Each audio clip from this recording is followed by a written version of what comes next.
Chennai Egmore Guruvayur express June 27, 28, 29ஆம் தேதியும், Guruvayur Chennai Egmore express June 13, 20 முதல் 29ஆம் தேதி வரை பாலக்காடு, பொள்ளாச்சி, பழனி, திண்டுக்கல் வழியா மாற்றுப்பாதையில் இயக்கப்பட இருக்கு.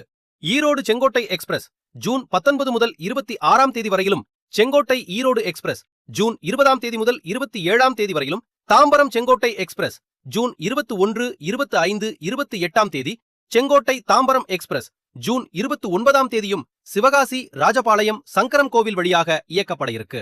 Tiruchirappalli Thiruvananthapuram intercity express June 24ஆம் தேதி ராஜபாளையம், தென்காசி, செங்கோட்டை, புனலூர், கொல்லம் வழியாகவும், தூத்துக்குடி பாலக்காடு எக்ஸ்பிரஸ் மற்றும் பாலக்காடு தூத்துக்குடி எக்ஸ்பிரஸ் ஜூன் 29ஆம் தேதி மணியாச்சி, விருதுநகர், ராஜபாளையம் வழியாக இயக்கப்படும். நாகர்கோயில் லோக்மானிய திலக் எக்ஸ்பிரஸ் ஜூன் 30ஆம் தேதி திருவனந்தபுரம், கொல்லம், எர்ணாகுளம், பாலக்காடு, பொள்ளாச்சி, ஈரோடு வழியா இயக்கப்பட இருக்கு.